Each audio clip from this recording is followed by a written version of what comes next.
Liftoff will start in T-minus 10 seconds. 10, 9, 8, 7, 6, 5, 4, 3, 2, 1. We have ignition. It's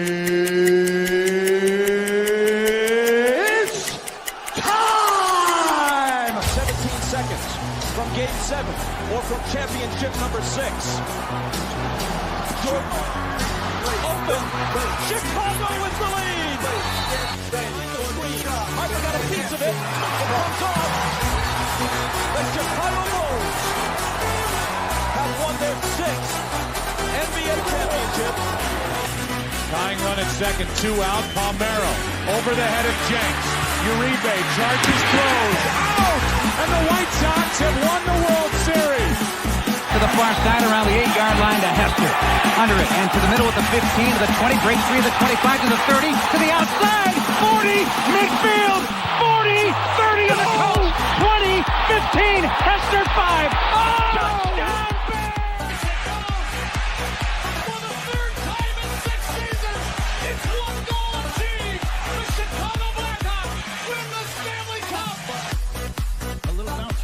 Toward Bryant. He will glove it to Rizzo. It's in time. And the Chicago Cubs win the World Series.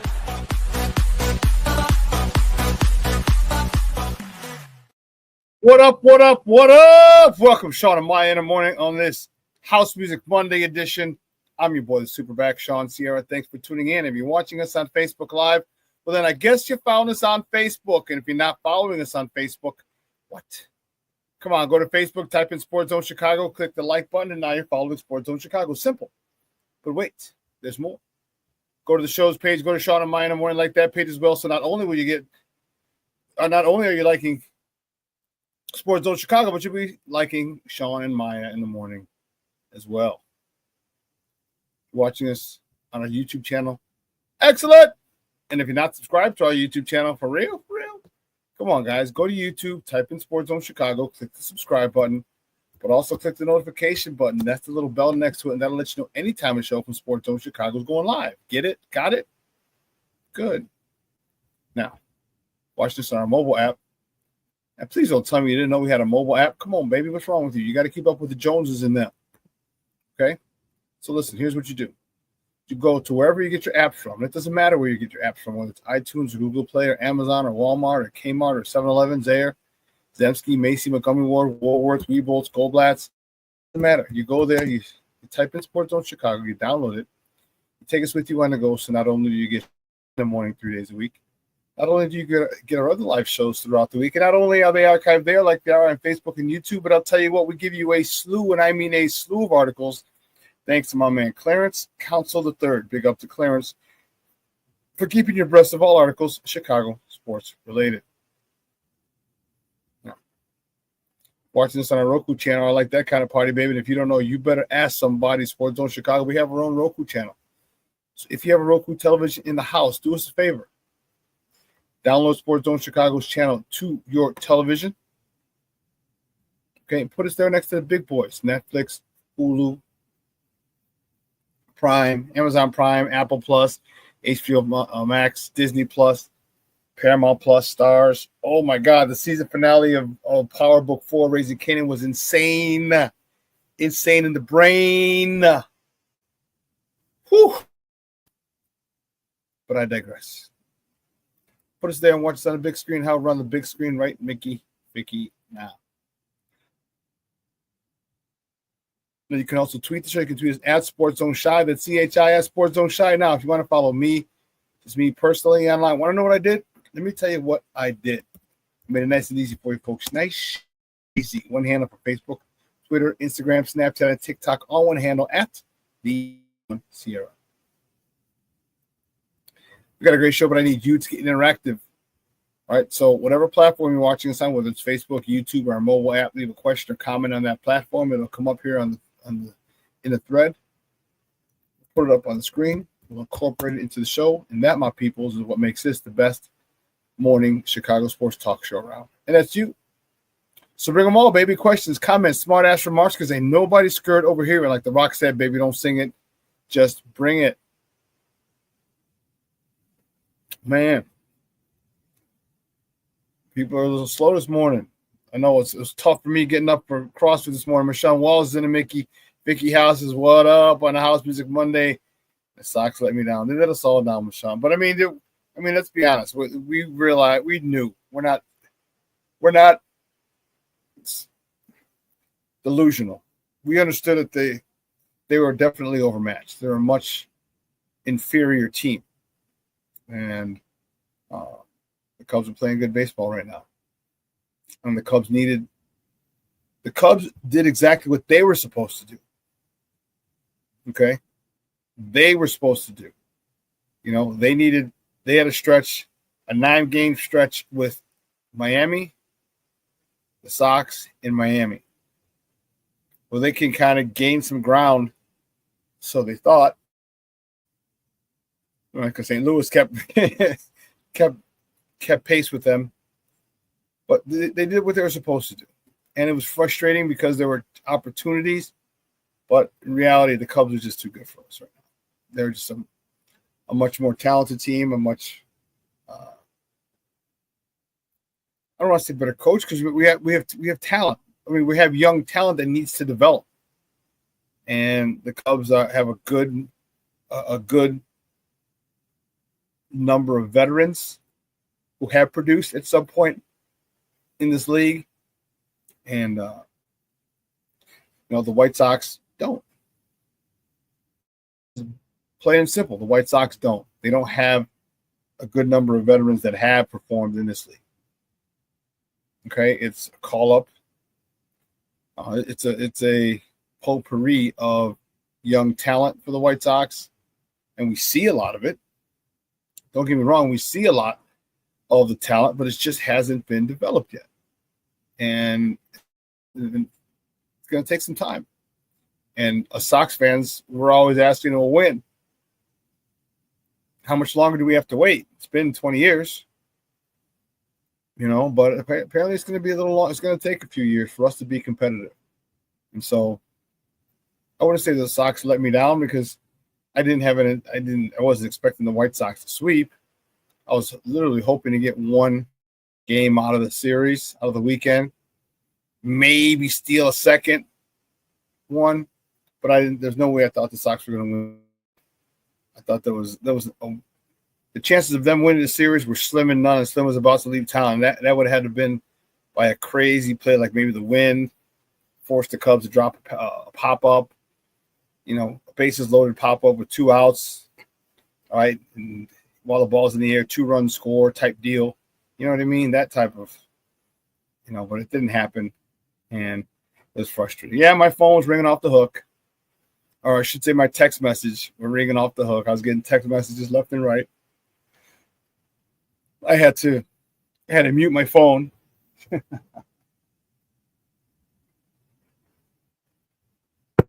had to mute my phone because people kept texting me after each game.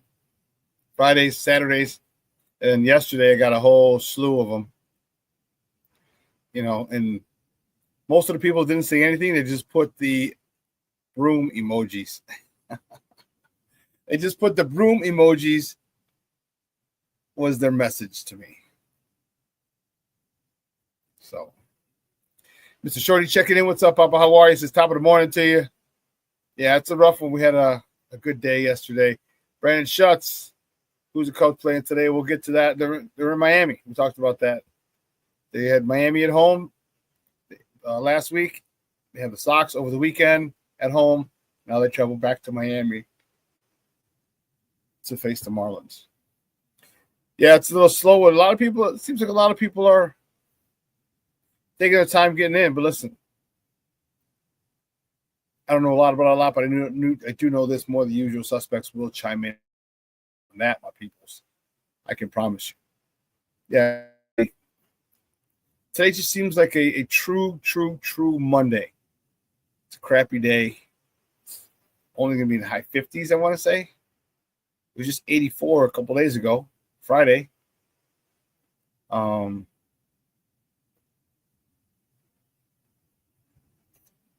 yeah, it was. We had hope you guys had a fun weekend. Hope you're able to spend time with your family, friends, and/or loved ones. I got to spend last evening with a buddy of mine. Actually, a few buddies of mine. He had a comedy show for his birthday. His birthday was this past week, and he had a comedy show. It was a fundraiser. So we were there yesterday, and it was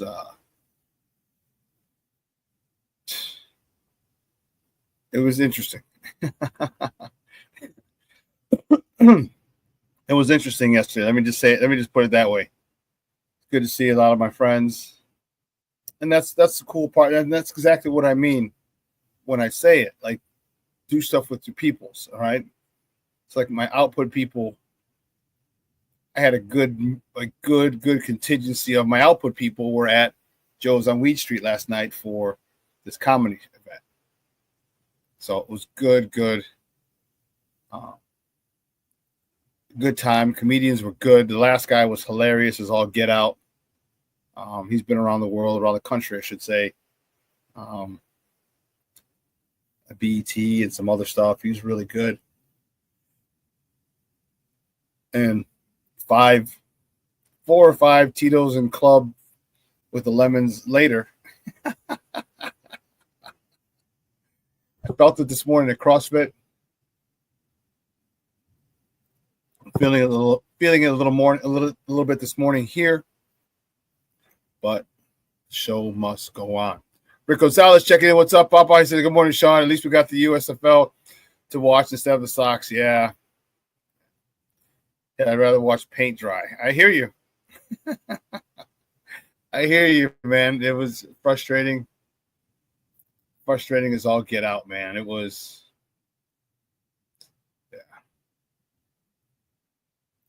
Yeah.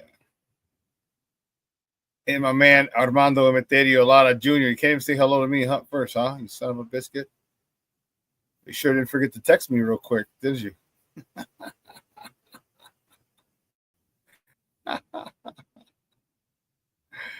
Armando says, Shorty. Oh, Armando and Mondo text me, and Patty text me with the sweet with some brooms yesterday as soon as it happened. You know, and I contributed to this. The Bible says, and we have a Chicago Pope now. We have a Pope who's a Chicago White Sox fan. He says, help the less fortunate. And the Cubs needed our help. Right? You're in first place. You needed our help. You needed to keep up with St. Louis because they're 14-1 the last 10 games, something like that. This is crazy. So we had figured we'd help the less fortunate. We did. So you're welcome. This is what we do. There we go. Oh, that was Siri. Last 10 in Minnesota. St. Louis is 8-2. Crazy.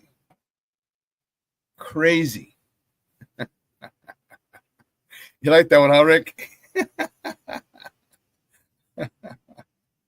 They don't call me a spin doctor for nothing.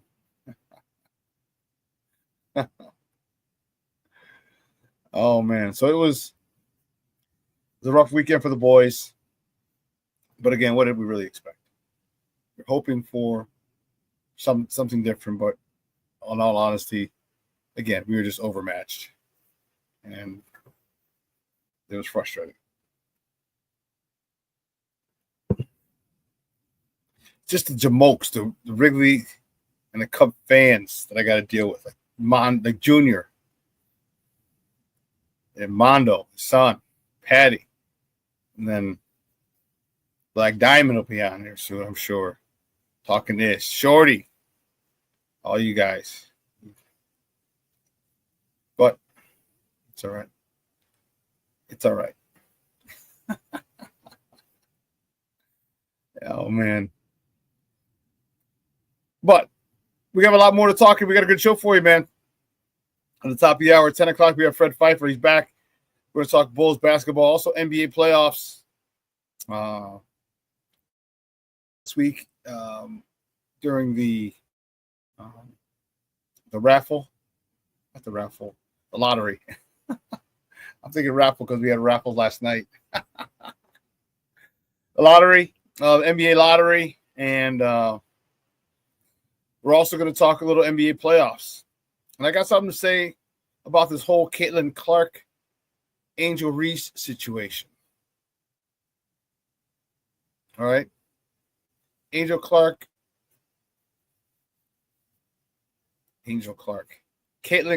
Angel Reese situation.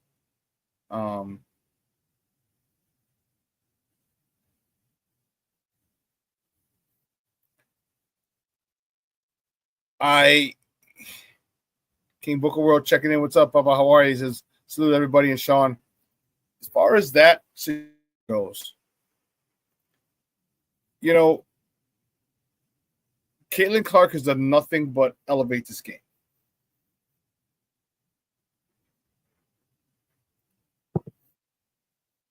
She's got shit on by a lot of the old heads. Okay, she got shit on by a lot of big part of the black community because she's a white girl dominating in a black-dominated sport. But don't get me wrong, she's a little sly. Okay, she's like a John Stockton, and I'm not gonna call her dirty as John Stockton, no, because that dude was dirty. He was just real quiet about it and smooth about it. So late in the game, or in the game on Saturday, the season opener,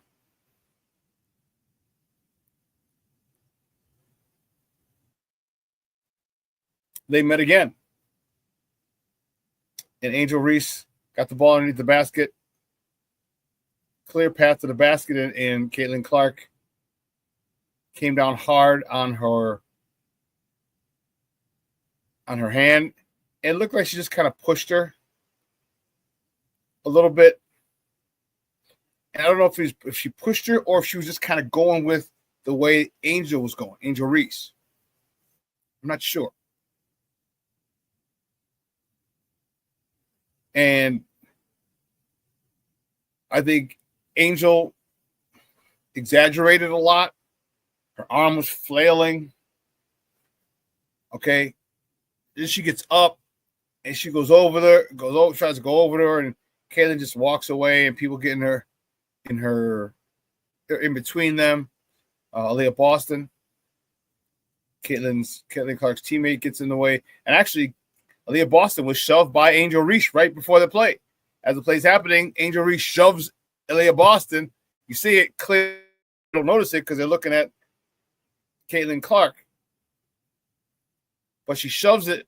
She shoves Aaliyah Boston, gets the rebound, looks up. There's nobody there. She takes a dribble, is about to put it up. And that's when Caitlin Clark fouled her. Angel Reese took exception to it. She was cursing at her. And it was a hard foul. I think it's all it was. It was a situation where you just foul a person because you'd rather them go to the line and earn their 2 points on the free throw line than by just giving her an easy bucket. I don't know about upgrade. There's history between those two, so you know they're going to err. There's going to be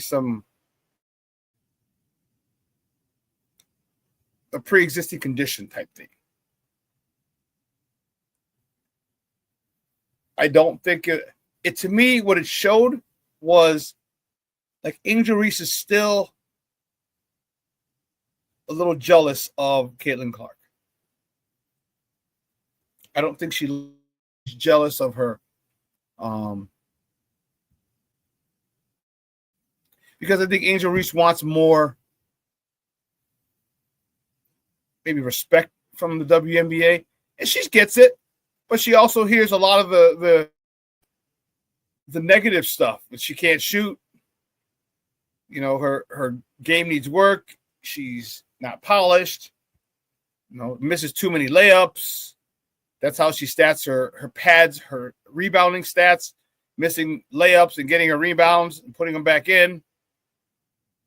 So she hears a lot of this. And I think something tells me, and this is what I think. I just think that she's just jealous that the world isn't turning on its ear for her and hyping her up as much as they are Caitlin Clark. Remember when she said last year, she goes, it wasn't just Caitlin Clark, it was two of us that brought women's college basketball, our rivalry. Yeah, it was. I understand. I agree. Is that rivalry with Iowa and LSU? It was Caitlin Clark who was doing a lot of the scoring. Caitlin Clark was doing things that have never been done before in the WNBA. I mean, she's like Logo Lillard. She's Steph Curry with her shooting. I mean, she's pulling up a dribble or two across half court. WNBA has never seen anything like that. WNBA has seen girls who are gritty and grimy and rebound and work for buckets, which Angel Reese does.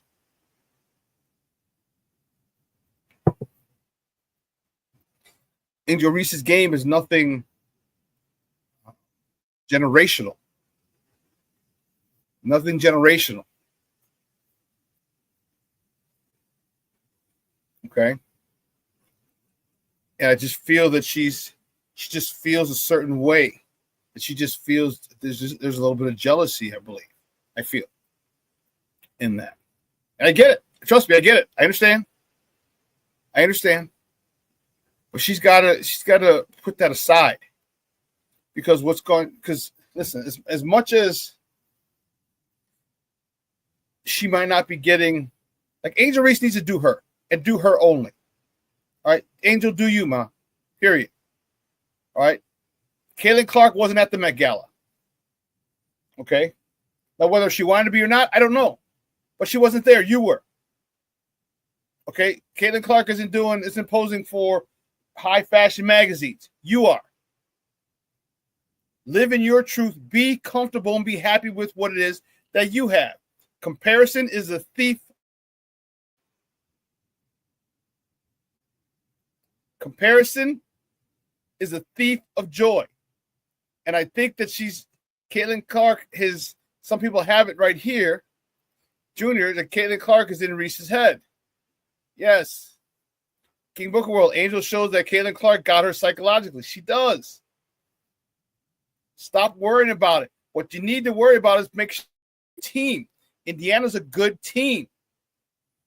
Now, if you're winning, Caitlin, you're going to get a lot more pub and a lot more respect. It's just part of the game. It's part of life. People who are winners and succeed and successful, they get the spoils. They get the spoils.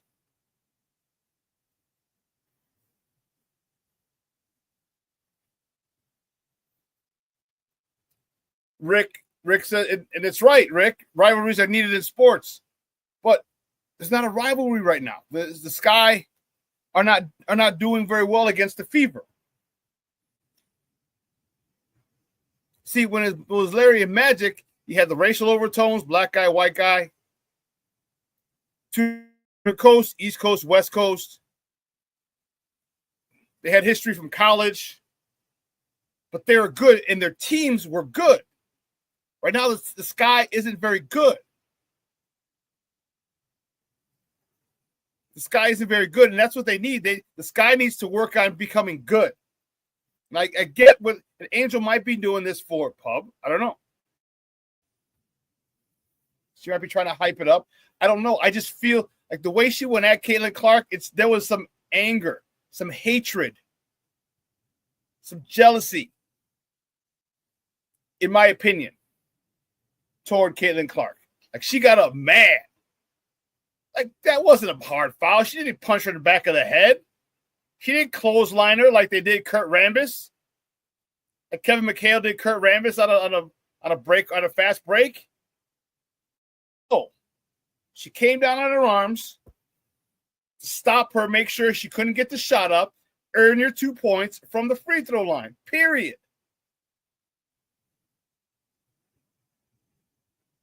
It was a hard foul. That's it.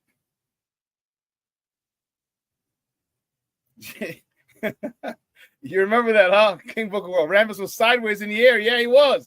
Kevin McHale clotheslined him as he's going up. He's going up. Clotheslined him. His feet went up. And a little brouhaha ensued. This was not that by any stretch. She just came down hard across her arms to make sure she couldn't get the shot off.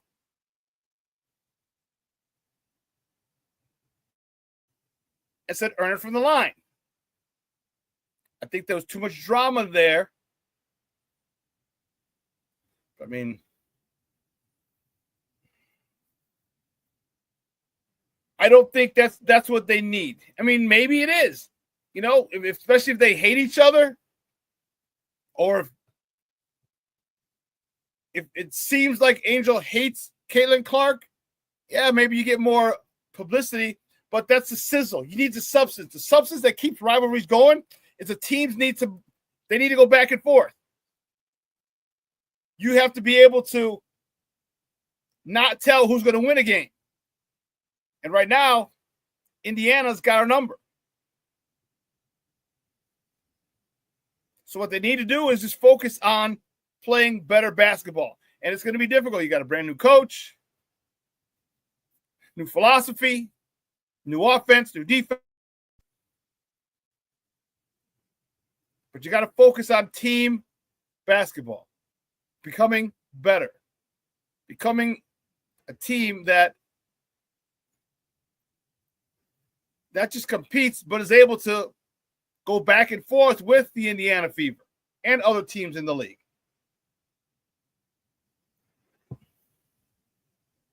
Because if you could do that, now you're cooking with gas. Now people are excited to watch those games. Okay, it's tough to watch a game when you know who's going to win.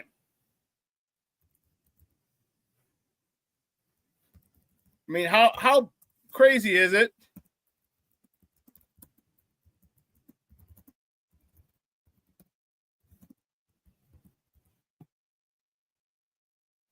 How crazy is it? How not fun is it when we watch a game, we know who's going to win? You know what I mean? It's like, we're hoping for something different, but for all intents and purposes, we know who's going to win.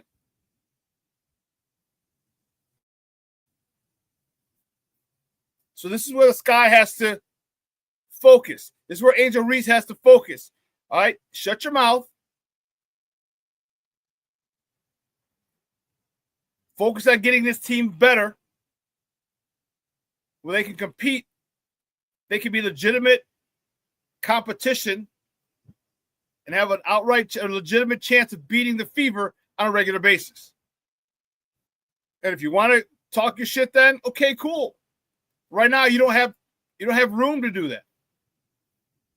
You don't have room.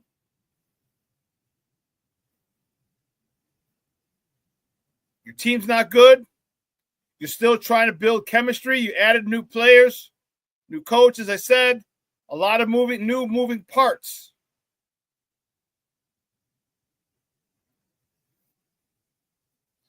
And again, it wouldn't surprise me if she just kind of did that for ratings but the way she went at her, it didn't look, I think it was unnecessary, but it looked like she was angry, like there was bitter hatred, jealousy. She got up and went at her like, I don't know.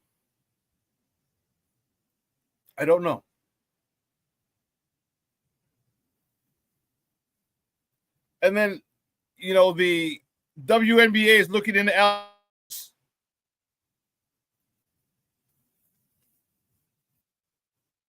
for comments allegedly made at or toward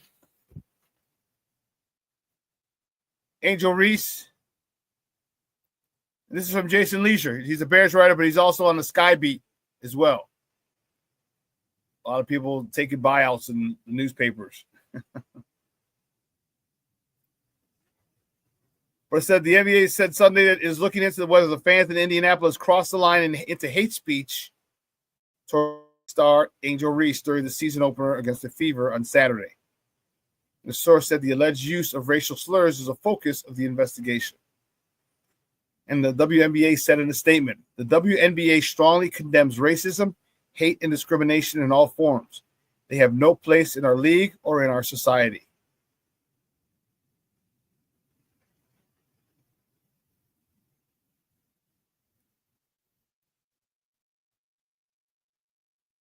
So I like the way Caitlin Clark handled it when it was posed. The question was posed to her after. It's like hard basketball play, make it from the line. In essence, hard basketball play. Just wanted to make it from the line instead of an easy layup. Next question. Just moving on. And that's the way. And that she should have done. She gets it. She understands. She's very mature for her age. She's been around the game. She understands the politics of it. So that's awesome. Well, listen, let's take a break. All right. On the other side of the break, we're actually going to get to our top of the morning topics, I promise. All right. So don't go anywhere, folks. Keep it locked right here. Shawn and Maya in the morning on Sports Zone Chicago.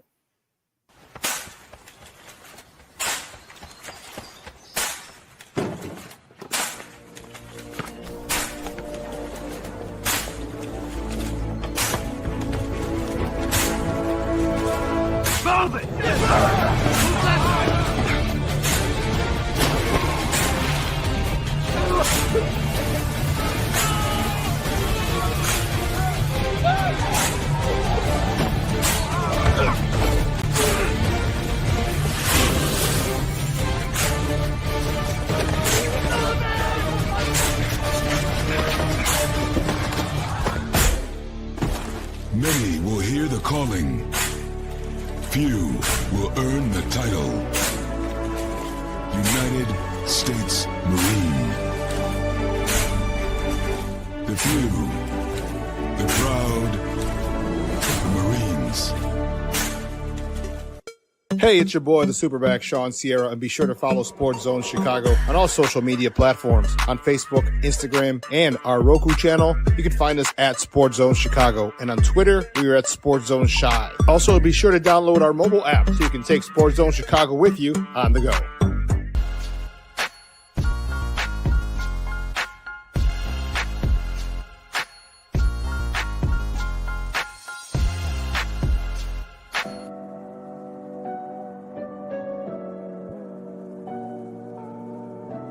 How do you take care of your mind health? For my mental health, I meditate in the mornings. I have my dogs. They're the best. I just find ways that help me just relax. Finding things that make me happy, like being close to my family. I meditate a lot and read books. I have hobbies outside of the game.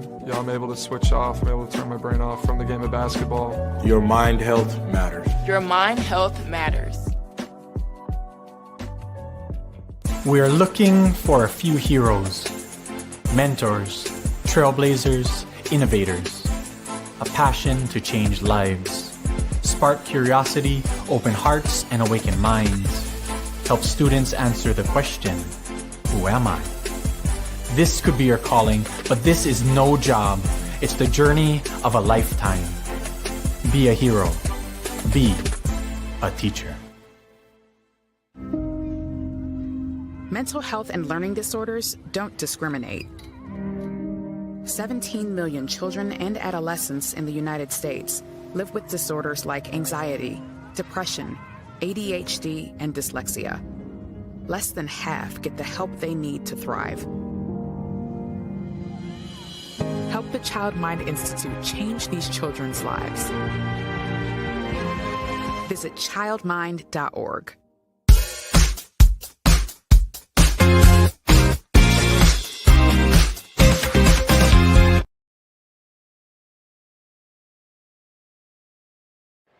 seen kind of a similar pattern here to start both of these games as Mindrop drills it down the line and left, and it's a fair ball.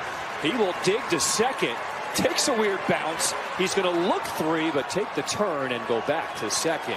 It actually is more of a change than a splitter. This one driven deep in the air. Back it goes in left at the wall. It is gone!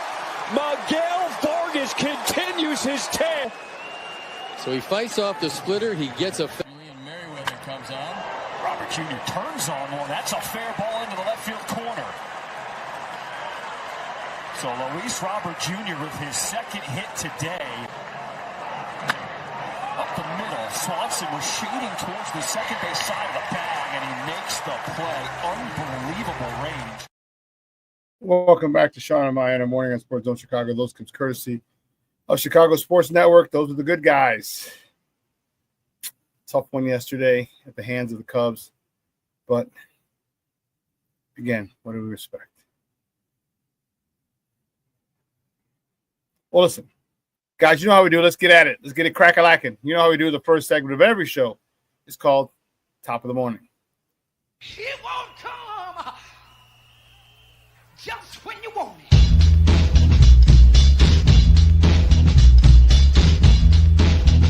Top of the morning to you.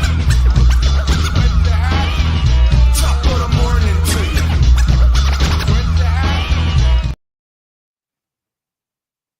Let's go. Which way do we go? Which way do we go? Which way do we go?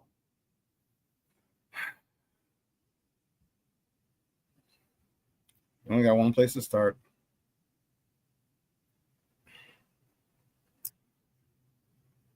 No.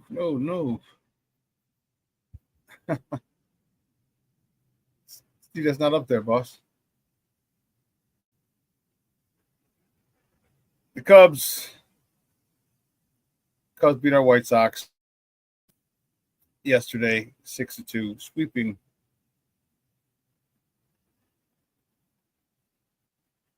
Yeah, what's that all about, buddy?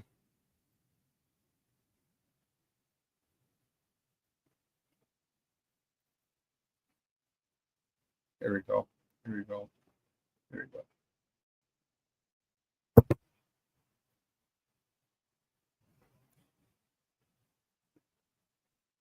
Get to it 1 second, folks. Here we go. Cubs beat the White Sox 6-2 yesterday to sweep the North Side edition of the 20 Crosstown Classic.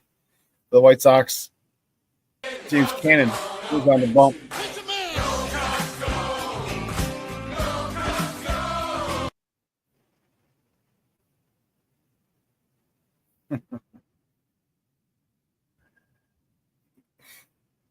James Cannon, he was on a bump. He got the loss. He's 2-5. He went 5 innings, 4 hits, 5 runs, 4 earned, 3 strikeouts. Miguel Vargas, you saw 3 with a homer that you just watched on the clip coming out of break. His 6th homer of the season, driving in his 21st of the season. Quero was 1 for 3 with an RBI, his 10th, and Luis Robert was 2 for 4 on the season.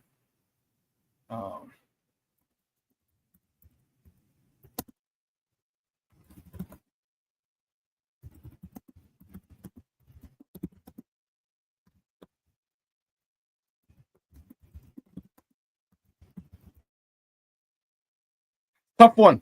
Cubs are playing some good baseball. Can't bull jive you, can't bullshit you. They're playing good baseball. Okay?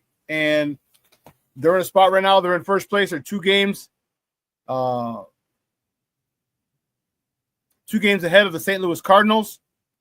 We're 8-2 in the last 10 games. The Cubs are 6-4 in the last, and 8-2 in the last 10 games. They're 6-4 in the last 10 games. All right. St. Louis is making a strong push.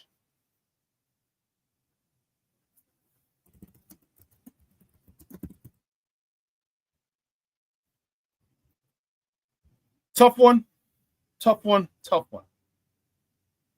Okay, that's really all I can say. But for the Cubs, for all my scrub fans, Colin Ray, he was on a bump starting for the North Sabres. He got a no decision. He went 5 1/3, 4 hits, an earned run, 2 walks. punch-outs. PCA was slow. I wouldn't say slowly. He's becoming a face of Major League Baseball. He was 2 for 4 yesterday with a double, his 12th of the season, a triple, his 3rd of the season. Nico Horner was 2 for 4 with a double, his 11th, driving in his 20th RBI of the season. And Bruhan was 2 for 3 with an RBI, his 2nd of the season. Michael Busch was 2 for 4 with his 25th RBI of the year. Now, no rest for the weary as the White Sox host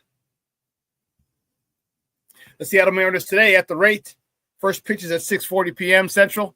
You can catch that game on Chicago Sportsnet or listen to it on their flagship station, ESPN 1000. The probables for that game for Seattle: Luis Castillo is 3-3 with a 3.65 ERA, going up against Davis Martin, who's 2-4 with a 3.65 ERA. The Cubs are also in action today as well. They took a quick flight, not a quick, but they took a flight immediately after the game down to the 305.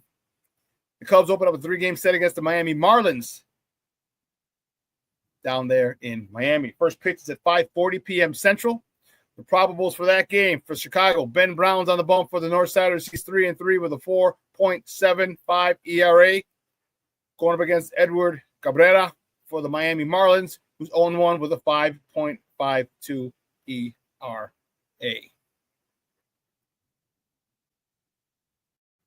You can catch, I'm sorry, I didn't do. You can catch that game on the Marquee Network tonight or listen to it on their flagship station, 670 a.m. So we got a whole bunch of comments here.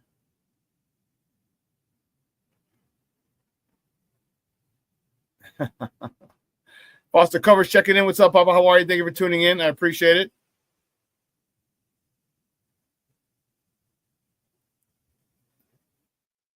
No, those are the good guys. You guys are the Northsiders. You guys are the K. Show the good guys. Roberto Ramirez checking in. What's up, Papa? How are you? Oh, you just came to not give me crap, huh? You want to give me crap by not giving me crap?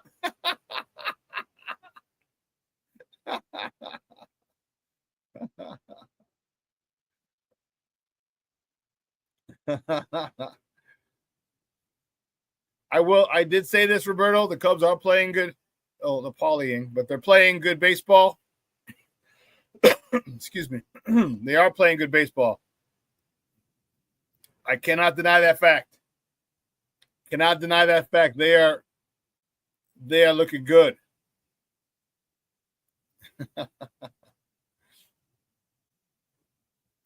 Yeah, PCA went 8 for 14 this series. That's a hell of a series. Hell of a series.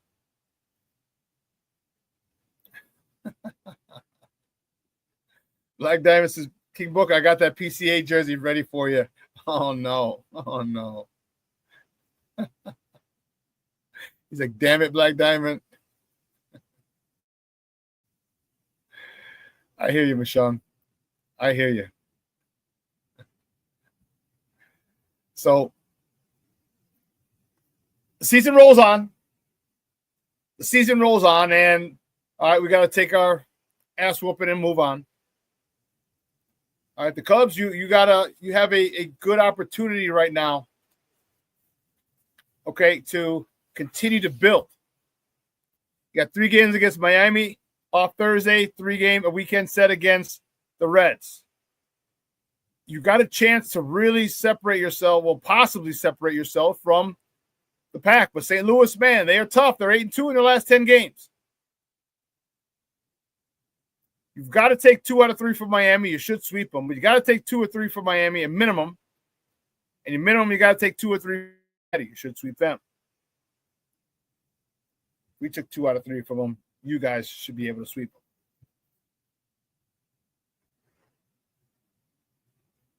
But you're in a good spot, good situation. Oh, no. King Book of World, that sucks. Man, King Book of World says, Grandma was even talking shit to me. Oh, man, that had to hurt. That had to hurt, dog. Oh, man. It's like my uncles when they would talk trash to me when they were alive. Sox Cubs. Yeah. That's grandma. You can't just that you just gotta sit and take it. Like, damn. I hear you, dog. I hear you. Oh man. The next top of the morning topic, Sky.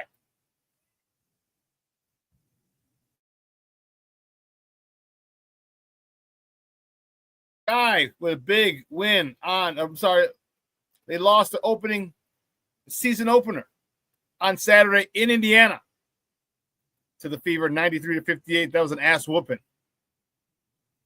35 points. Man, oh man, oh man. Here's the play we were talking about. You see Caitlin Clark just coming down hard. Angel Reese, her arms already starting to flare up. Okay, Angel Reese led the way for the Sky, 12 points, 17 rebounds. Newly acquired Ariel contributed 11 points. King Booker World, your future ex-wife, Camila Cardoso, 7 points, 7 rebounds. And Rachel Banham, newly acquired, contributed 8 points for the Sky. This was a play that we were talking about, that Angel Reese got up quickly. She was upset. And I think it was a lot more than just that foul. I just think Angel is tired and really wants more respect. And I get it, hon. I do. I get it. I get it. But you got to do it with your play. You know, you got to do it with your play. And you may think you deserve a lot of the accolades and the recognition that Caitlin Clark does.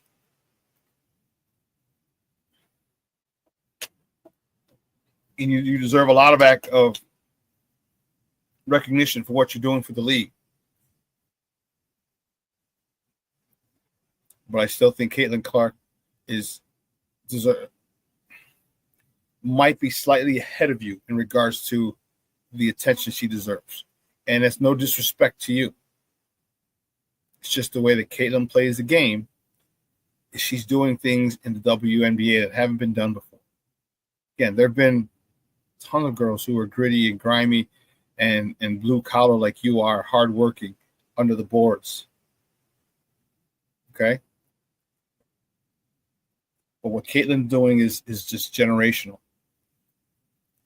And don't get me wrong, I've seen you've worked on your game. Angel Reese has definitely worked on her game. You can see it in her handle. You can see it in her jump shot. You can see it in her body control. Take this down. You can see it in her body control. Okay, she's more in charge of her movements. Deliberate, smooth. Okay, and she got better. Okay, I know she was doing a lot of shit in the off season. She was enjoying her off season, but you can obviously tell she was in the gym. You can tell she was in the gym. Isn't that what you want? Isn't that what we want as fans? I need to know that my players are getting better.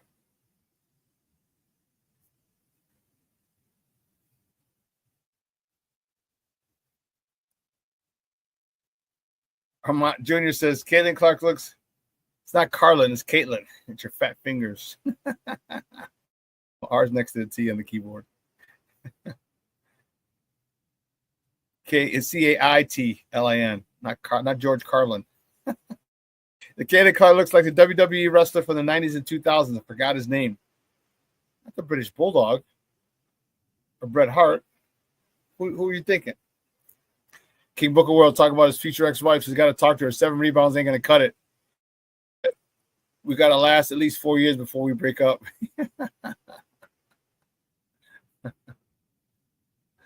What is this? Fly Beagles Fly. I have no idea what that's about. No idea what that's about. You can't think.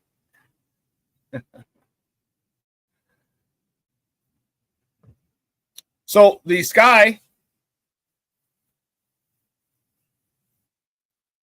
their next game is Thursday. Thursday at home against the New York Liberty, the defending champs. That game is at 7 p.m. Central. You can catch that game on the U. On the U. So they got more. Sky got more coverage. The Score just announced that they're going to 6:70 a.m. That is that they're going to broadcast 7 Chicago Sky games, including both games, the 2 games here in Chicago against the Indiana Fever. So great to see them getting coverage. More ears, more eyes can be on this particular sport and also this particular team here in Chicago. And I like it. I like it a lot.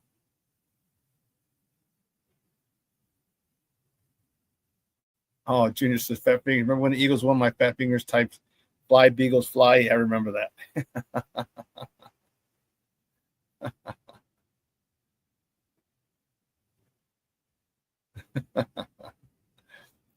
Black Diamond says, "No, Mono, she looks like Aaron Rodgers' twin sister." You know what? When on the next commercial break, what I'm going to do is I'm going to get a picture of Caitlin Clark and get a picture of Aaron Rodgers and put them next to each other and see if they look alike. That's funny. That's funny. But I'm concerned about this guy. They just don't seem in sync. And there's a lot to be said for that. There's plenty of reasons. I want to see how it progresses. Okay, because they can't continue to be this out of sync. Wow. King Booker World, yes. Excellent. The cartoon version, not Maxwell Smart. The guy, I can't remember what Maxwell Smart's name was because he played Inspector Gadget in the movie. But yeah, the cartoon Inspector Gadget. That's awesome, King Booker World.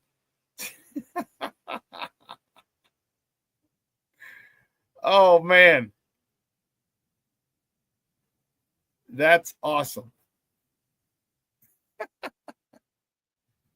I can't remember what was the name of the actor who played he was voiced over.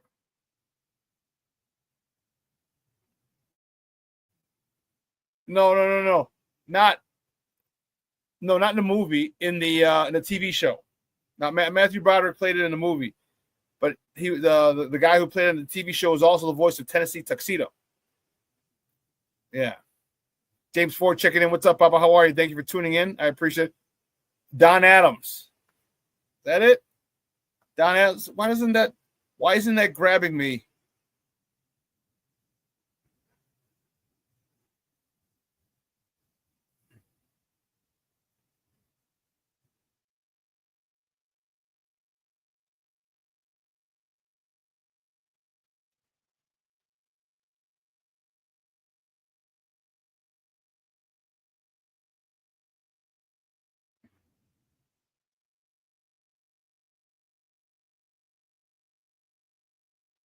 Yeah, you're right. You're right. It's Don Adams. You're right.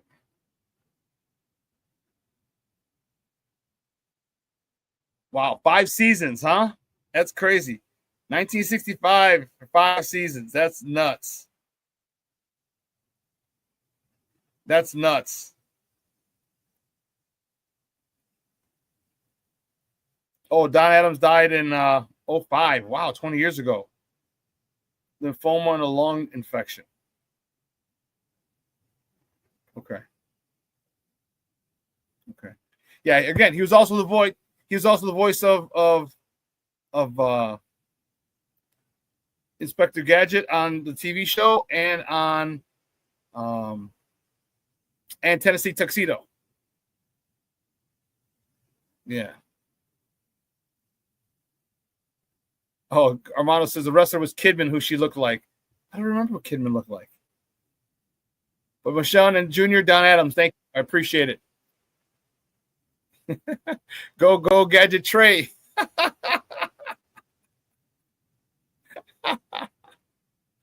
But she does. Caitlin Clark does look like Inspector Gadget from the cartoon character. That's awesome, King Booker World. That is awesome. We got to do a better job. Sky has to do a better job of dealing with this fever. All right, the Indiana Fever is a good team. They looked more in sync, more in tune. They had more chemistry. And right now, the Sky just doesn't seem like they have it. All right, and you can get it. You can get it over time.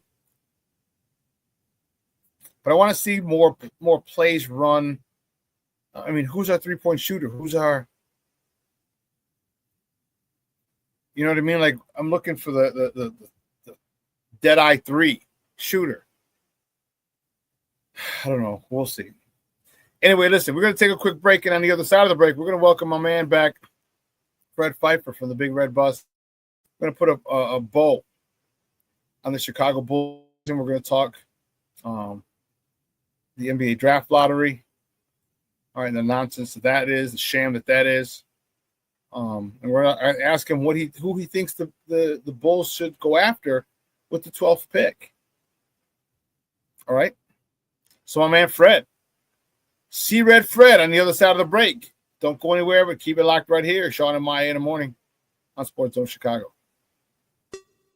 Hey, it's your boy, the Superback, Shawn Sierra, and be sure to follow Sports Zone Chicago on all social media platforms, on Facebook, Instagram, and our Roku channel. You can find us at Sports Zone Chicago, and on Twitter, we are at Sports Zone Shy. Also, be sure to download our mobile app so you can take Sports Zone Chicago with you on the go. Time out. How are you feeling right now? Happy? Excited? Angry? Overwhelmed? One of the best things you can do for your mind health is to name what you're feeling. It can sharpen your awareness and help you talk about your feelings with someone you trust. Here are 3 questions to ask yourself. Where are your thoughts right now? In the past, the present, the future? Do you notice any sensations in your body? Is your heart beating fast? Is there a flutter in your stomach? Or are you fully relaxed? What do you need right now? Time with others? Time to yourself? Remember, there's power in this awareness. So find ways to identify what you're feeling today.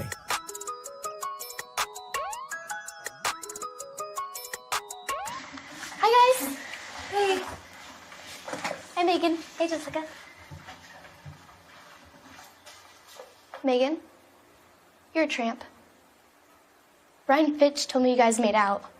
Everybody knows. He said your breath smells like garbage. And he almost puked. He says you're the most desperate girl he knows, besides your mom. How many boyfriends does she have anyway? Lots? Your makeup makes you look like a clown. That zit is huge, zit face.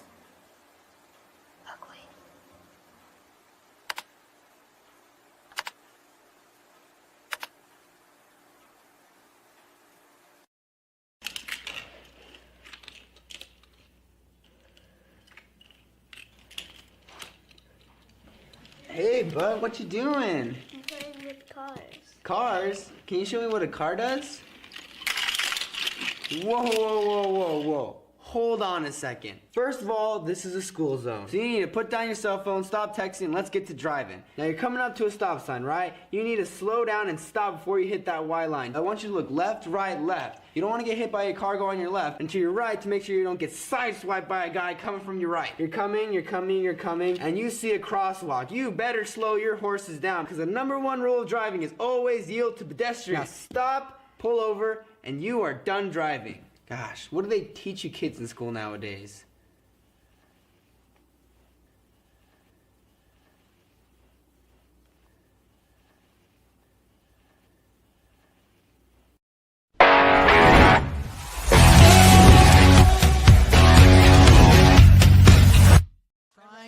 play with so much pace. It's where Caitlin Clark excelled a season ago. Angel Reese dives in and finishes through the contact. All-star each of the last 2 seasons.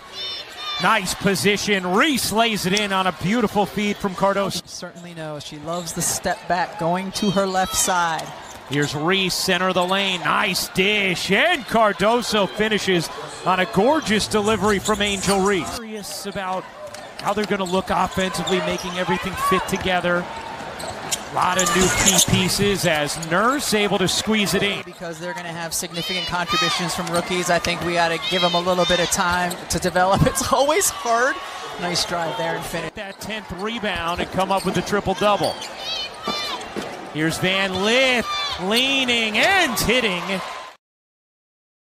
On Maya in the morning on Sports Zone Chicago, those courtesy of ESPN.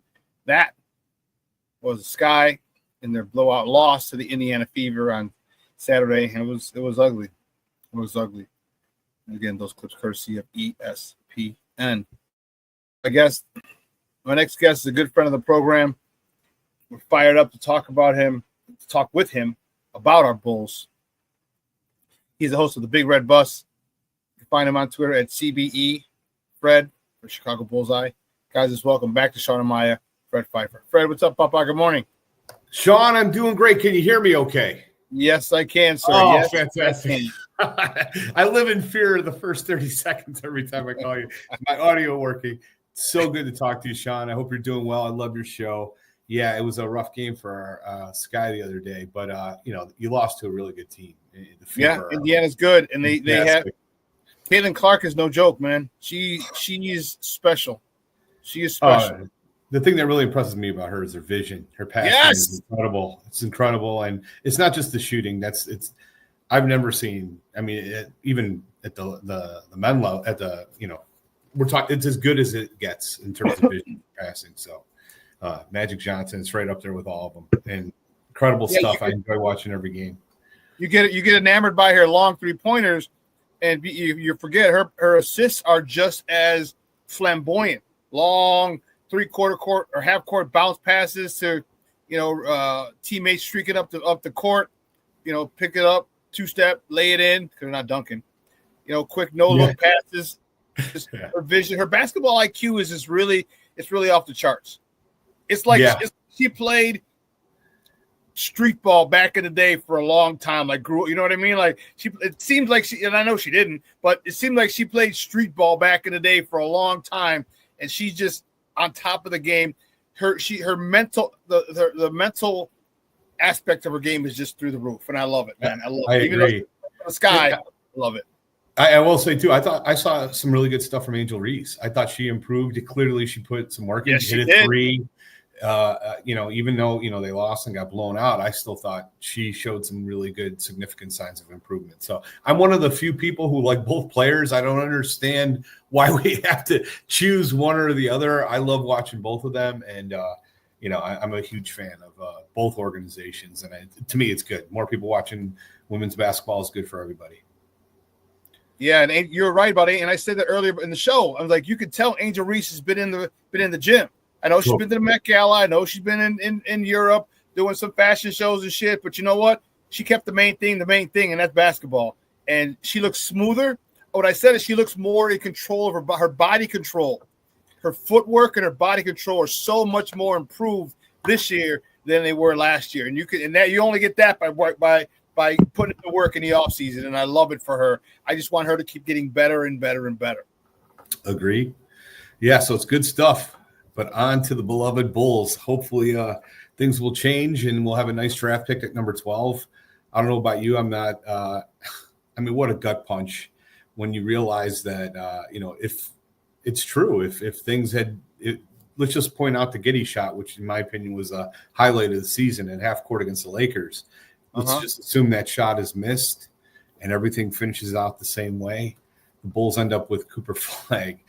That's what happens when you get in this lottery. It's all of it's luck, and it's a real shame that we lost out on such a transformational player who's not even 19 years old yet, and he won't be until I think December. So let me ask you this, because I'm a conspiracy theorist, because I understand you follow the money. Yeah. All right. And that had to be the most rigged thing in the whole freaking world. I was just annoyed. You know, he had Casey Johnson coming on. Like, oh, I was back there. It wasn't rigged. I'm like, bro, it's rigged. Stop it. Like every single player that leaves that goes to LA, you know, you had there's just clear history of it. From you had when LeBron left Cleveland, they got the number 1 pick. When AD left New Orleans, they got the number 1 pick. And there was one more. When they got Zion, and there was 1 or 2 more. Yeah. And so you trade. Luke. It was the Cleveland. It was when they got Kyrie. When LeBron left, they got Kyrie. Number 1 overall. Does another one. It just bothers me, bro. So now Dallas got the number 1 pick in the women's and the men's.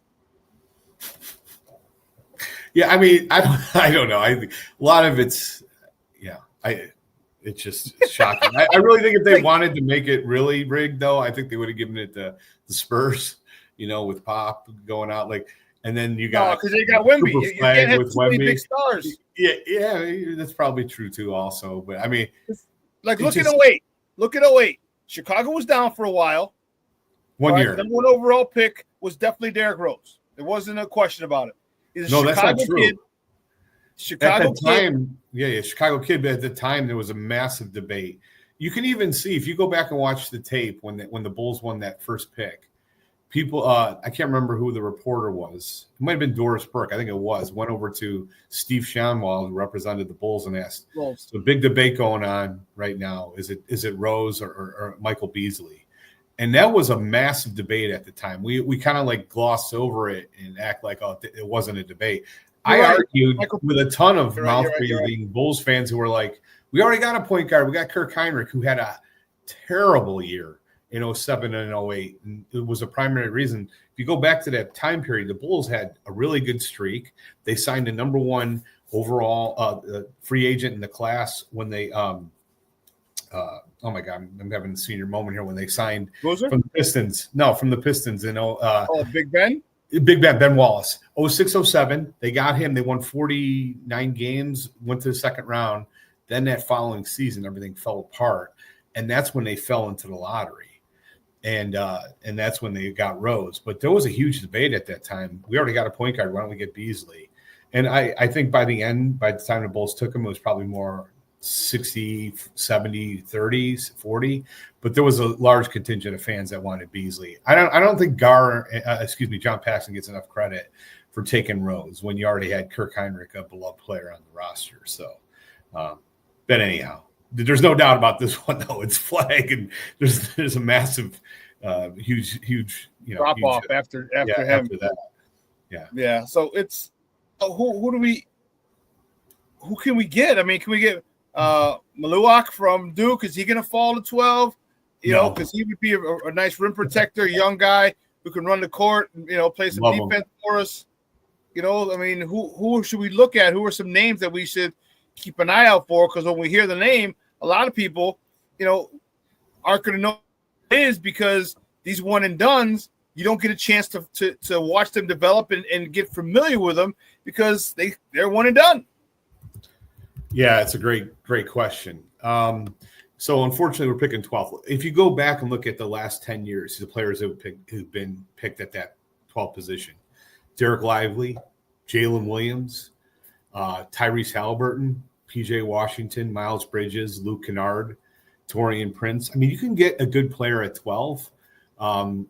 Trey Lyles was 10 years ago, not a great player, but I think there will be a good player who will fall there.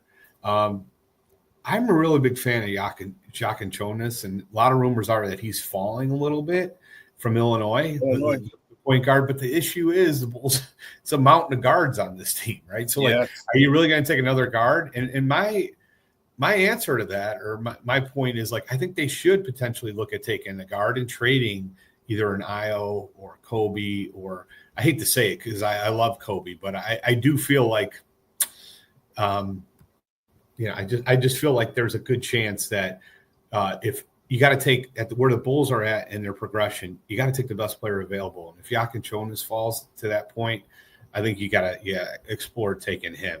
Another player that I think might fall that I do not like, that a lot of people do like, is Derek Queen. He measured in at I think 6'10". He's right around 250 pounds. He's got excellent touch around the rim, really good in the paint.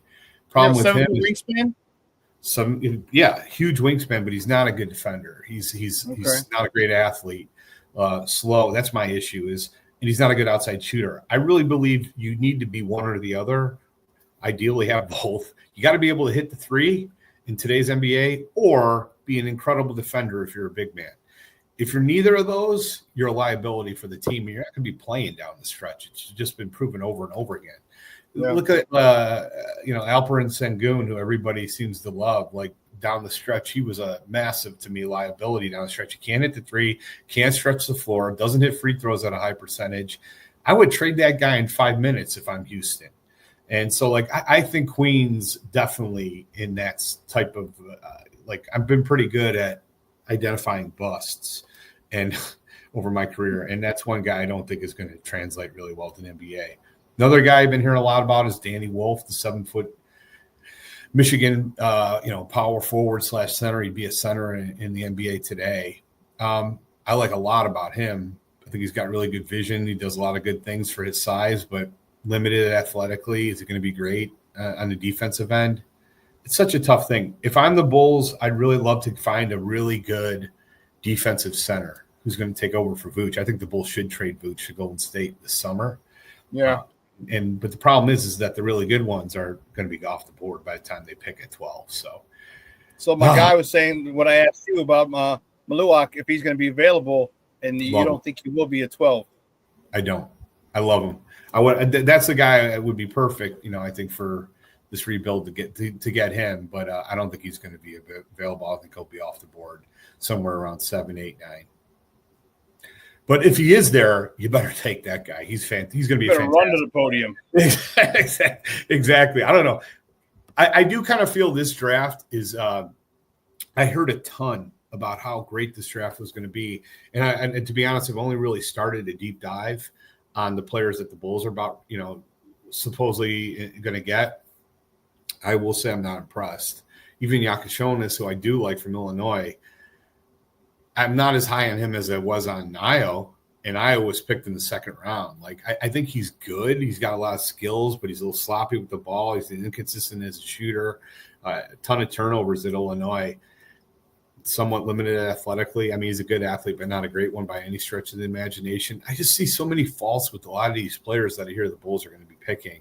I do love Dylan Harper. He's going to go second probably overall. Ace Bailey is a big divider among the fan base. The one it's really Ace Bailey is a good example. Like the guy was supposed to be 6'10". He measured it in at 6'7". So yes, measured in at the combine at 6'7". There's a lot of these guys like that when they measured in. How can you tell? Why would people? I mean, you can tell the difference between a 6'7" guy and a 6'10" guy. Well, you went through this too. I mean, when I was at St. Lawrence Shore at St. Rita when I played basketball, I was 5'11", 150. They had me listed at 6'2", 195. So, I mean, this has been going on for 40 years where they lie about what the size is to kind of intimidate the opposition. I don't know. I honestly don't know why they do it in football too. They do it in football. There you go. It's always bigger than in reality. I did not expect Ace Bailey measuring at 6'7".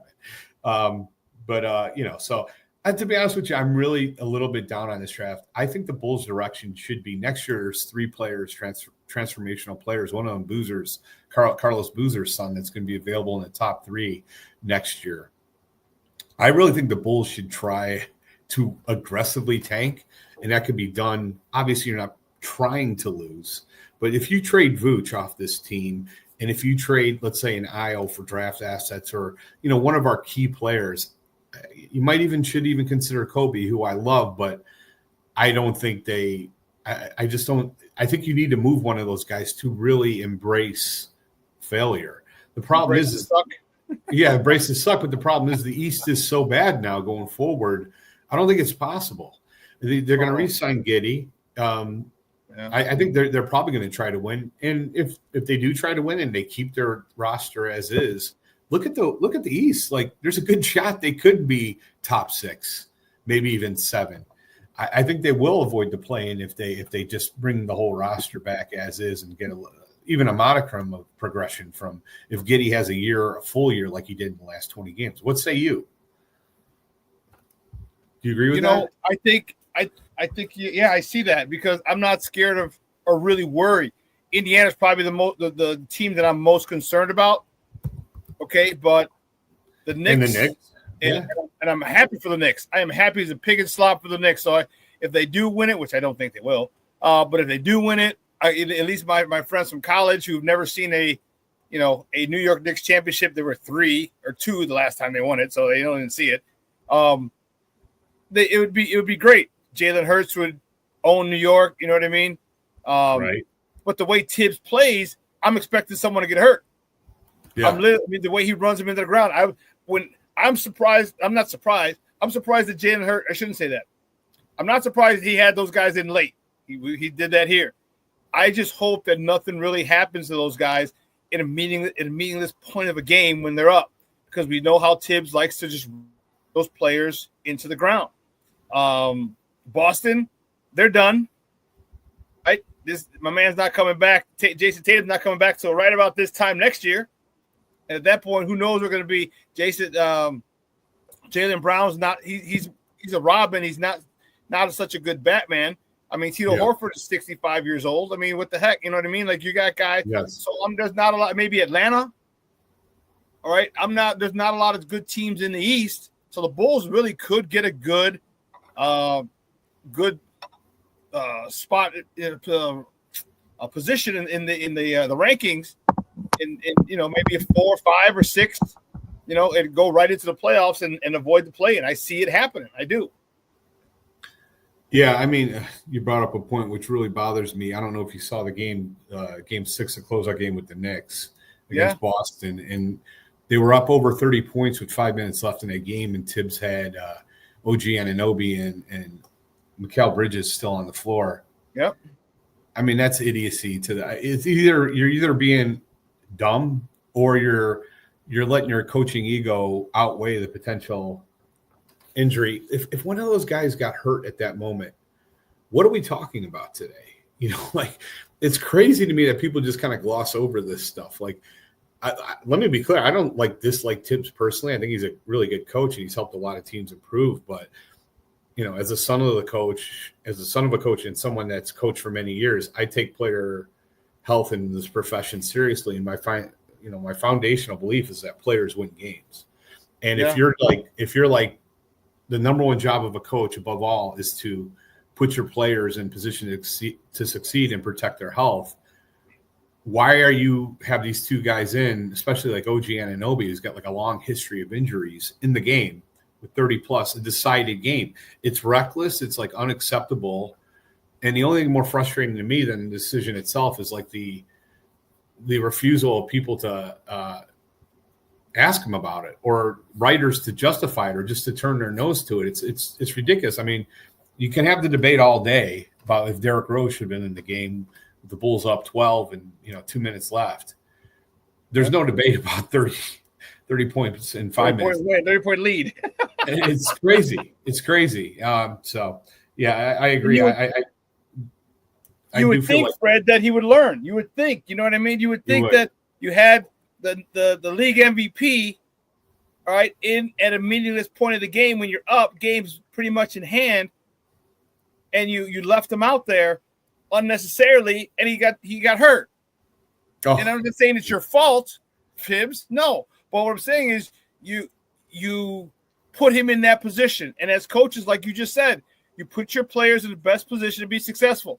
That's not being successful. Yeah, you're up. You're up with a minute to go, minute and change to go. Man, and it's frustrating. Those serious injuries occur when you're for fatigue. Jason Tatum tore his Achilles tendon with 3 minutes and 8 seconds left, and then so did Kobe. Think about some of these major injuries. Derrick Rose. What was the other big ACL injury that occurred in the last few seconds? I can't remember. Oh, no. It was the other big injury that occurred was Golden State. God, I can't remember what year that was. 2000. Regardless, not Shawn Livingston. No. It wasn't Shawn Livingston. It was Klay Thompson. Klay Thompson hurt it in the second half. It was second half and he got hurt. He hurt his ACL. I just think it's statistically proven. It's crazy to even think that he should be that the guy was in the game at that point. And it's either because you're either unbelievably dumb, which I don't think he is, or it's egotistical because you just don't want to be the first team, or you don't trust your bench to blow a 30-point lead with 5 minutes left. The fact is the Celtics had waved the white flag. They already had all their bench in there. It's crazy. They did. But we'll just ignore that. And I picked the Pacers. I think the Pacers are going to beat them in the conference finals because they put the pressure on the whole game. They use their bench, and I think they're going to tire them out, and I think they're going to win this series. But we'll see. We'll see, man. Regardless, it's going to be. I've loved these playoffs. I don't know if you feel the same way. These playoffs have shown me exactly how far the Bulls are away from competing because I don't trust anybody on the team with the exception of Kobe White in terms of production in the playoffs. I've been a big fan of this, and guys, we're joined by Fred Pfeiffer, host of the Big Red Podcast, talking Bulls basketball and now NBA playoffs here on Shawn and Maya in the morning on Sports Zone Chicago. Listen, I really love these playoffs. It has taken me back to the 90s. A lot of physical play is being allowed, okay? And you got to adjust. You can't keep – and all the bitching and moaning is turned into 2 points on the other end because you're shorthanded. And it's slowed down a lot, and it's just – I love it. I love it. The games are tight. And this is what you want in playoff basketball. All right, regular season records, does the hell with them. They're out the window. All right, The Knicks were not this good a team in the regular season, but you know what? They're this good a team in the playoffs. And I love this. I love the intensity of the games. I love the chippiness of the games. I love the physical play of the games. I'm really, really liking it, and I can't wait to see the conference finals. All right, Indiana and New York, and who's Denver? Didn't Oklahoma beating over Denver? Oklahoma City and Minnesota. Yeah, that's going to be. I think Oklahoma City is going to win that in five, the most 6. I think they're a better team overall, and they're going to win that series. I think Golden State was a lottery team as soon as Steph Curry went out. I mean, they were horrible. I think Minnesota didn't actually look that good in either series for the most part on the offensive end. I think there are a lot of struggles that are going to be exposed by the Oklahoma City Thunder defense. It's going to be ugly. So I think it's going to be Oklahoma City, and I'm picking Pacers. I could easily see the Knicks coming out, though, too. You can never tell with the officiating. I tell you, man, Brunson, great player, but, man, does that guy get some calls. The foul baiting is at next level. So either or, I do think Oklahoma City is going to win this pretty convincingly. They are a fantastic team. And look at our guy Caruso, another reason why that trade was such a disgrace that I don't care if, like I said before, I don't care if Giddey makes 10 All-Star teams. I'm glad we got him. He's a valuable player. But you got to get a draft asset in addition to that from a team. That last year, Giddey ended the year unable to be played. He wasn't really even in a rotation on a playoff team. And you have a role player like Caruso, who's excellent defensively, 3-and-D guy, who every team in the league would have wanted. And you couldn't even get a protected first-round pick from a team that has too many to use. Inexcusable. GM malpractice, and it still angers me. And, man, I don't even know what to say. I did want to mention one more thing, Shawn, about so in terms of some of the players, there is one player that I've been seeing a lot mocked to the Bulls, Colin Murray Boyles. Have you heard about him from South Carolina? I've heard the name. I haven't.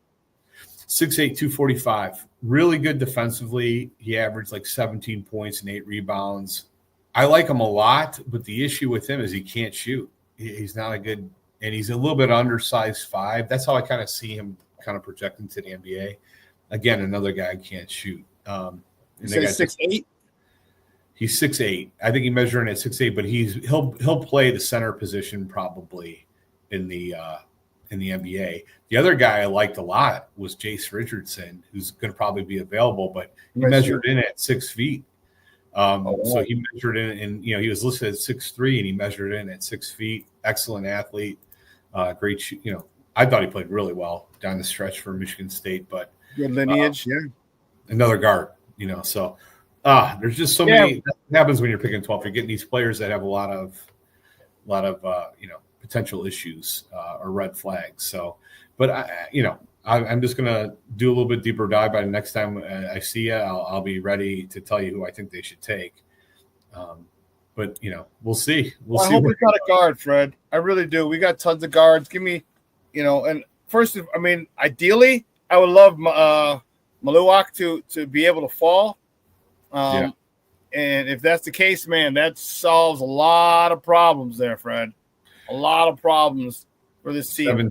That's not all of them, but it solves a big problem. That's a rim protector. And a big guy like that who can protect the rim and run the court. Now you're cooking with hot grease. 7'6" wingspan. Oh my God, I love that kid. That's insane. Just a lob threat, rim runner. He's going to be awesome. But every mock draft I've seen, he's going like 8 to the Nets, 9 to the Raptors, 10 to the Rockets. We'll see. And the Rockets have the 10th overall pick from the Suns trade. I think the Rockets are probably moving. I think the Rockets are going to be an under-discussed team to potentially get Giannis. Really?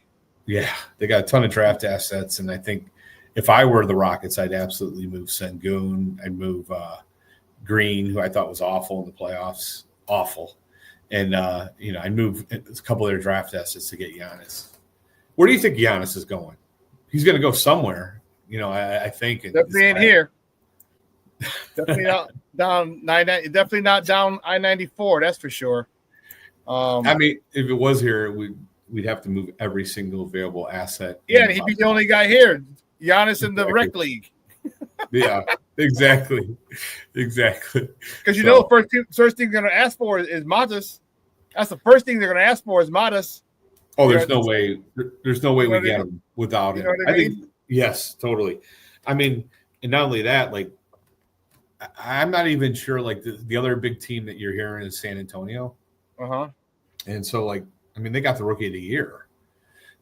Would you rather have Modest or the rookie of the year, and all the draft assets that San Antonio has, which is a mountain of them? There's 4 or 5 teams that have better packages for Giannis. The only thing is you can hope is that he says I want to go to Chicago, and I don't think he will say that. Yeah, I don't think so either. So yeah, I got a couple. One guy said Houston, other guy said Miami. Yeah, I don't know where they're gonna go, man. But the thing is, he's 30. He's 30. He'll be 31 next season. It doesn't mean it's not the telltale sign of him deteriorating, but he's 30. All right, he can still play at a high level. He's just gonna have to be at a more controlled pace, which is fine. But it's going to look weird having him in another uniform. Like it was weird seeing Dame in the Milwaukee uniform. You know what I mean? It's going to be weird seeing him because we've seen him grow up in Milwaukee. But where he goes, man, I don't know who wants. And some people might just blow it up and give their draft capital, some players, whatever. But that's a good. They don't have any. They don't have any draft picks. They've traded them all away. So they need no, the Bucks. I'm talking about whoever Giannis trades, they don't have any draft picks, so they need a mountain of draft picks in return. Mm-hmm. So if we made a deal with the Bulls, it would cost us 3 first-rounders and every swap to Kingdom Come. So, and we, there's a lot of teams that just have a mountain of draft capital. Look at Oklahoma City. Oklahoma City still is out there, that could put up a really good deal if they somehow fall short. So. Unfortunately, the Bulls but that's the reason why little things like not trading Drummond at the trade deadline last year and getting 2 second-rounders, or not getting another first-rounder from Oklahoma City in the trade for Caruso, and not moving, Levine earlier, or not moving, DeMar DeRozan earlier. When you get these mountain of draft assets, that allows you to make these moves and get in the conversation. Yeah. And we just haven't done that as an organization. So hopefully the next 5 years will be better, but the first 5 have been awful. Wow, we got to wait 5 years, man. And you know what? And the crazy part is this: is that the front office, as long as they're competitive, they're happy because that place is sold out, game after game after game. It's sold out, and from a business perspective, they're right on point. They're not spending all that crazy amount of money. All right. I mean, you might have to. I mean, it's going to be a little more with Josh Giddey's contract, but you got asses in the seats every single game. Concessions, jerseys, merch, alcohol, all the sale, everything that comes in there. You got asses in the seats. As a businessman, what more can you want? You know what I mean? So. Yeah, that's true. But, one thing I will say, look at the Knicks. They still got the same dumb owner that they always had that people were complaining about 5 years ago. But they finally got a front office that made the right decisions. And I blame, Reinsdorf is not a great owner. We all know that. He's terrible and all that stuff too. But the reason the Bulls aren't good now is because we took, Patrick Williams ahead of Tyrese Halliburton, and we did not make the right moves. I blame it a lot more on the front office than I do on the owner. I do feel like there's a little bit of, in Chicago, a little bit too much. We're not going to get better until we get new ownership. It was the same way with Hallis and all the McCaskies. It's the decisions of the front office that matter most. And anyhow, I love that Daylight Bulls by King Book World. It's well said. They are the Daylight Bulls because we had plenty of trade assets that could have worked, and we just held on to them far too long. And the biggest one is, here's another good example, Lonzo Ball. We could have had a first-round draft pick from the Memphis Grizzlies for Lonzo Ball at this past trade deadline. Instead, we extended him. What are we doing? Like we forgot about Ball. This guy. What's that? I forgot about Ball. Ball, that was another one. So we could have had just 2 first-round picks instead of 1, and then we could have moved up or done other moves. Mm-hmm. Yeah, that's another guard we got. Oh my goodness, dude, we are getting depressed here, Shawn. We're getting into this. We're talking about this. Dude, yeah. It's frustrating how many freaking guards we got. I mean, yeah. Like, and I like the trade the who was the guard we got? Trey Jones. Yeah, fantastic. He played great for us. Absolutely. Yeah. Trey Jones, Giddey, but then you got Io, then you got Kobe. Yeah. It's just, man, I mean, how many guards you want? 6 of your 12 players are guards? I mean, exactly. What the hell? So it's brutal. Yeah, it is brutal. Hey, Fred, great stuff, buddy. I appreciate it. Do me a favor, though, before you go, let everybody know where they can find you and your work online. The Big Red Bus. Just go to any podcast where you can find your podcast. Search for Big Red Bus Bulls, and you'll find myself and Doug Tonis and a variety of guests talking every week. Shawn, we got to have you on soon. I can't believe we haven't had you on yet. Please, can you come on one of these future shows? I'll send you a text and have you come on. I'd love to have you on. I'm down, baby. I'm down. And then always on X at CBE Fred, as in Chicago Bullseye Fred, CBE Fred. Shawn, it's always good to see you. I'm really hoping things change in the next couple of weeks as we'll have a little bit clearer picture on who they're going to pick. And we'll see. Man, it'd be great if we could get some really good players dropped to us like we did last year. And take advantage of that. You give us another player like Matas. Woo! Yeah. Now we're cooking with gas. Yeah, we'll see. Yeah. So pray from Maluak, from Duke. Pray. Please. Yes, exactly. All right, Shawn. Good talking to you. Have a good one, guys. We'll talk soon. Thanks, buddy. Guys, that's Fred Pfeiffer from the Big Red Bus talking Bulls basketball with us. And yeah, that's what we need. We need a big guy. And Jay Grizz was big on Maluak. A lot of other people here in the chat are big on this. Wow. It just bugs me. It's entertainment. It's a business. And just follow the money. Follow the money.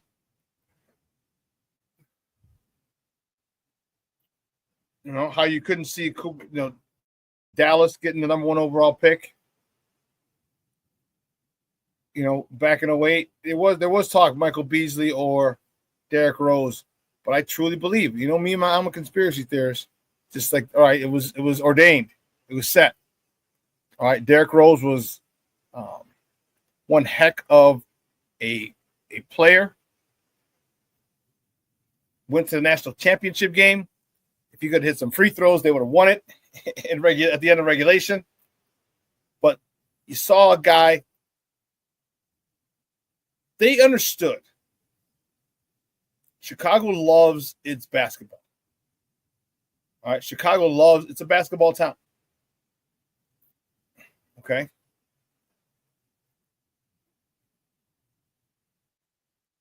To have Derrick Rose here and all the auxiliary things that meant, people were going to come out and support their own. They were going to do that, and they did. They're going to come out and support their own. God forbid he turned out to be good, which he did. What did I tell you? All the Chicago Bulls number one jerseys that are in the stands, to this day. That are in the stands to this day. People still wear Derrick Rose jerseys. You imagine how crazy it was back in the day when he got drafted, back in the day when he was taken off year, becoming Rookie of the Year, when he became the MVP, how many Derrick Rose number one Chicago Bull jerseys they sold? Chicago goes out for their own. South side, west side, north side.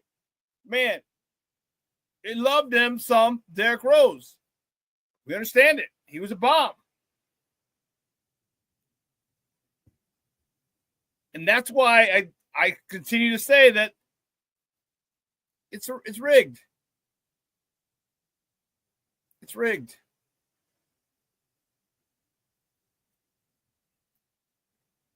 A lot of people think it. And the NBA is just like, I don't care what you think, because they're in the business of making money. They're in the business of making money, and how can you fault them? I get it. All right, it's entertainment. All right, the WWE doesn't even hide it. They're sports entertainment. NFL, Major League Baseball, NBA, it's entertainment. And I think that those moves are made. Now, it doesn't mean you develop players. It doesn't mean, because I doubt they thought Steph was going to be Steph.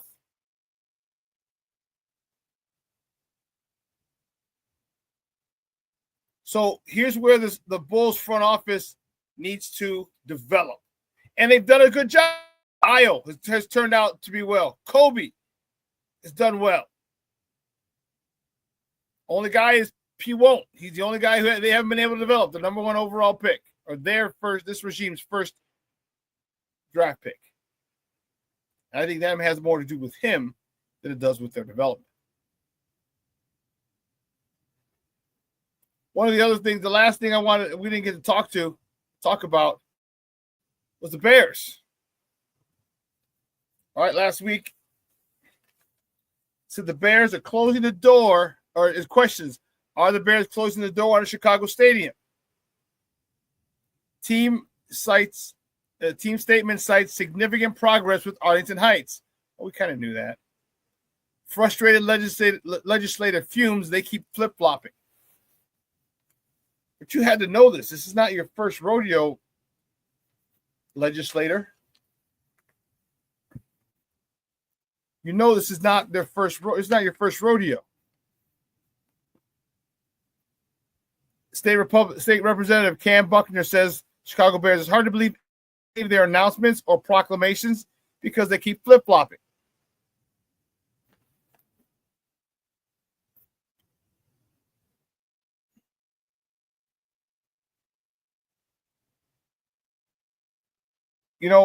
They said they had a statement released by the Bears on Friday. It said simply confirmed the obvious. The quote unquote significant progress, in Arlington Heights, and work with state and local lenders on making a transformative economic development project for the region a reality.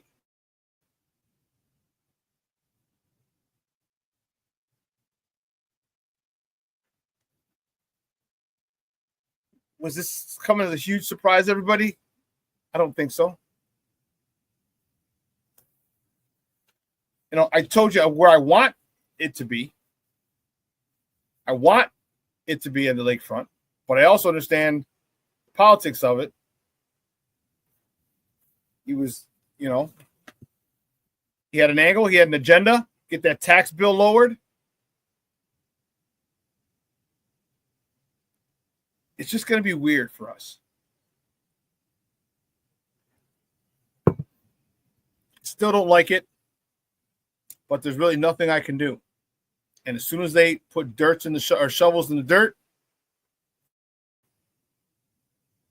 it's over.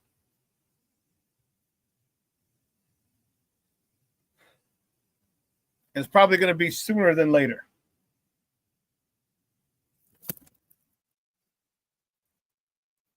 Why do you say that, Michelle? The state screwed the Bears. No, the Bears screwed the Bears. All right, the Bears screwed the Bears. Here's why.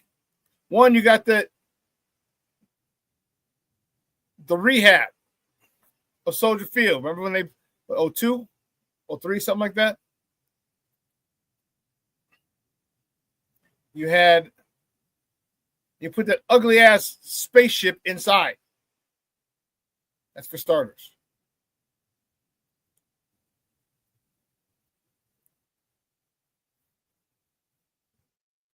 That really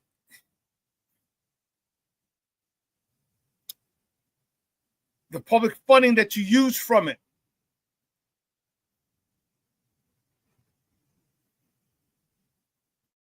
Well, Michelle, because the lack of funding is because they still the funding they got for the rehab on Soldier Field.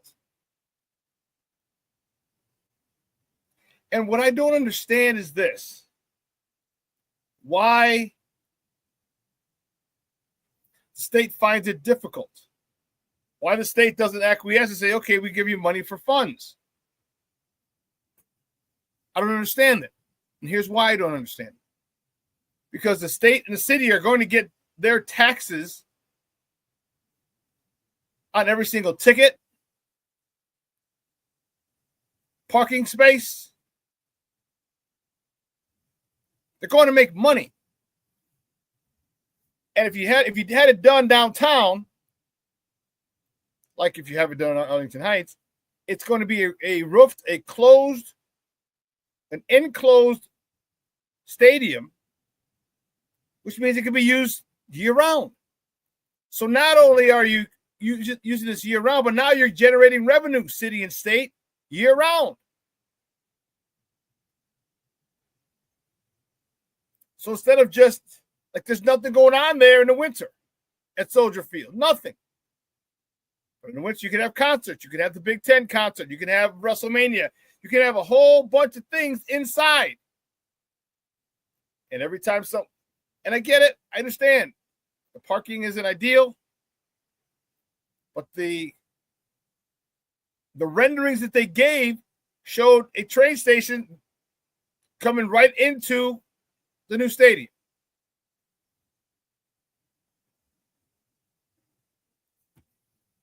And people say, well, we got this to worry about, that to worry about.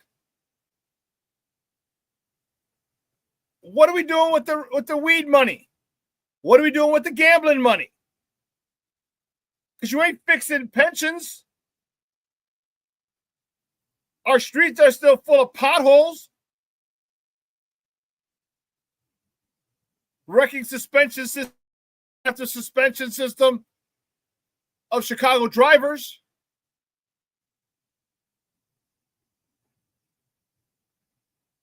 You're getting all this money from gambling and weed, and you can't give money for a stadium because you're not going to fix anything. You're not going to fix anything. There's more than enough money to take care of all the issues, teachers' pensions, roads, any other pension funds that have been hit. It's more than enough money for it. Especially when you're getting a couple $100 million. What was it? I forgot. It was the first quarter. They said, how much How much revenue?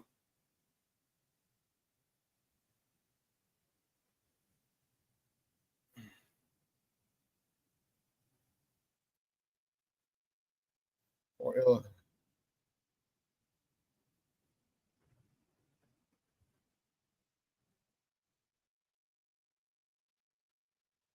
Here.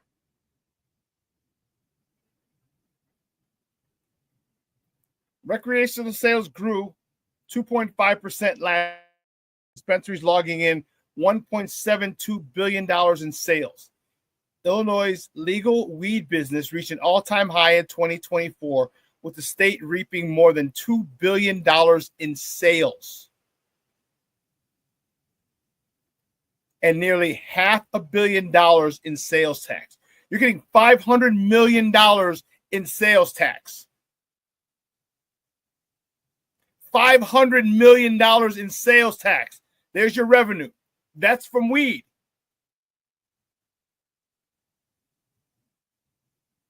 That's from weed.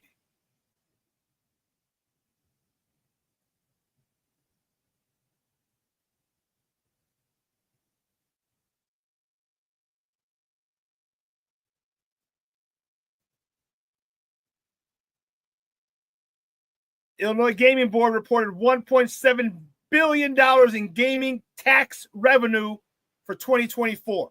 Come on. Come on.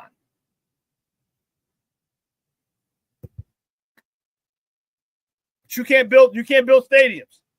Like where's all this money going? And the weed revenue and sports gambling isn't going to go down. It's not going down. People are still going to smoke weed and bet parlays out the ass.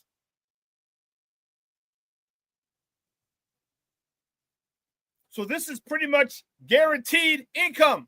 All of a sudden, no one's going to stop. The whole state of Illinois is not going to say, you know what, I'm going to stop betting. No way. The whole state of Illinois is not going to say, oh, we're going to stop smoking weed. No way.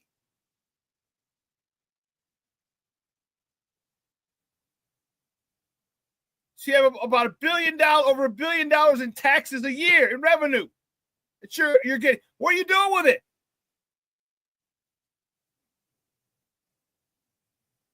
Except tell people no, they can't have money. What are you doing with it?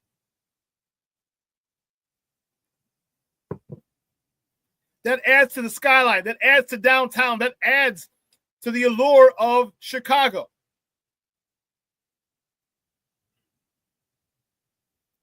And there's got to be a loophole around this Friends of the Park thing. Because they're a pain in the ass. And listen, I get it. Back in the day, when Marshall Field and a whole bunch of other people created that group, it was because they wanted the lakefront for themselves. The reason they did this, they didn't want the lakefront to be full of commerce like all the other cities and east of Chicago that are on the lakes. Look at Cleveland. Cleveland doesn't have a lakefront. No one talks about the Cleveland lakefront. It's all commerce. But times have changed. They wanted to keep it for the people. And is it a stadium for the people? Aren't people going to be using that stadium 24/7, 365? Or at least have access to use it?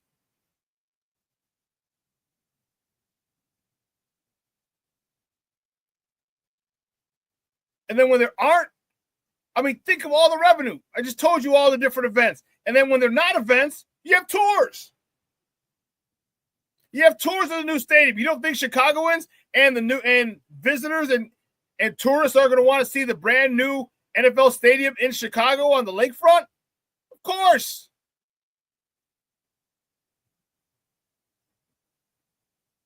So why this is such an issue, I have no idea. I have no idea.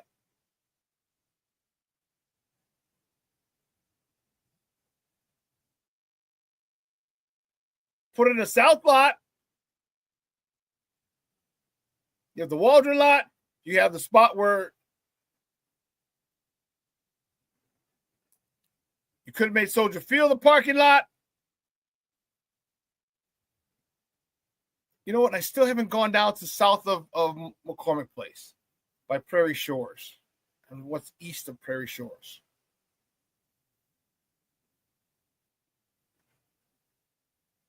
Because you put in a south lot, again, buy the land up across from Prairie Shores, make that parking lots, and now you have it.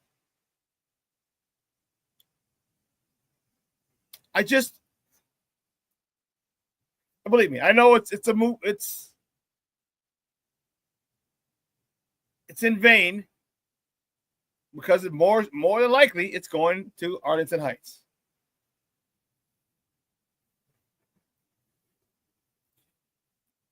Good point, Junior. Friday night they had to delay the Beyonce concert at Soldier Field in the Dome. They wouldn't have to. Yeah. The lightning, the rain, wouldn't have to do that.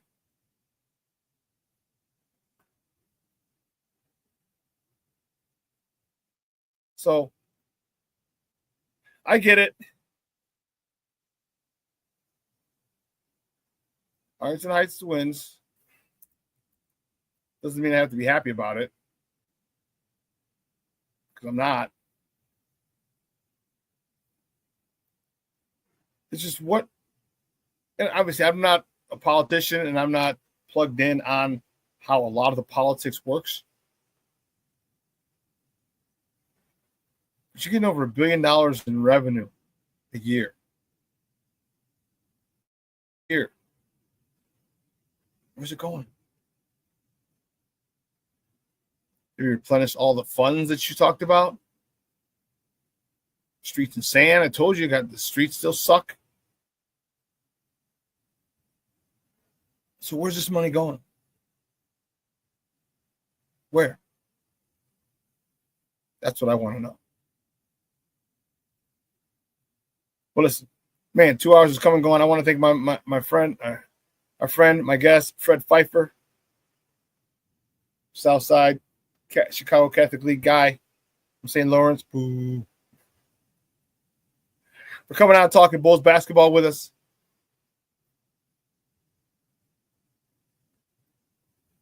Yeah, those politicians have their own agenda. Yeah, and I would love to see, Michonne, where all this money's going.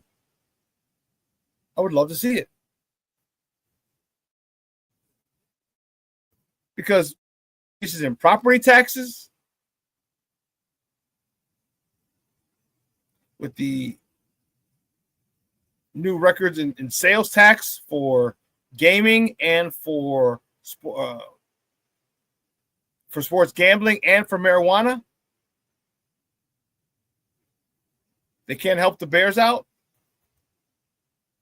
and keep it here, so now everybody wins. I don't know. But anyway, man, great show today. Again, I want to thank Fred Pfeiffer for coming out and talking Bulls basketball with us. I want to thank you guys. You guys were active in the chat today. Michonne, Mr. Shorty, my man Junior in the house. King Booker World in the house. Black Diamond in the house. All right. Ant Moss checking in. Appreciate him.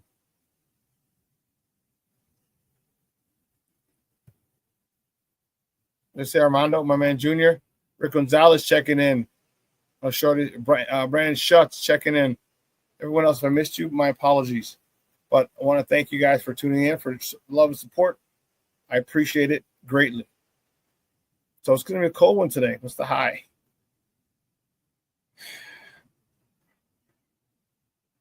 Man, 61 degrees. It's 51 now. 53 Northern Park. 53 degrees, only a high of 61. Ooh. Well, let me see. Yeah, the all week it's going to be in the 60s. Wow. 61 today. 60 Tuesday. 95% chance of rain. 60 Wednesday. 58 Wednesday. 65% chance of rain. 55 Thursday. 45% chance of rain. 60 Friday. 64 Saturday. 64 Sunday with a 55% chance of rain. 66 Monday, Memorial Day. 69 on Tuesday. 75 next Wednesday. Man. Oh, well. Listen, guys, you have a phenomenal day. All right? Let your loved ones know you love them. Because tomorrow is promised to no one. We got some news coming. Should be the 1st. Should be June 1st. We'll have some big news from Sports Zone Chicago. All right? So for everyone here at Sports Zone Chicago, guys, I'm your boy, the Superback, Shawn Sierra. Have a phenomenal day. Get out there and enjoy this nice brisk day. All right? Nice brisk days. Wear a nice little zip-up jacket or a hoodie, and you'll be good. All right? So from everyone here at Sports Zone Chicago, I'm your boy, the Superback, Shawn Sierra. This will be replayed tonight at 6. At 12:15, we're going to welcome Sydney and Lakeisha, taking you on another 2-hour tour of Chicago sports. All right? I'm out of here. From everyone here at Sports Zone Chicago, I'm Shawn Sierra. Your boy is out.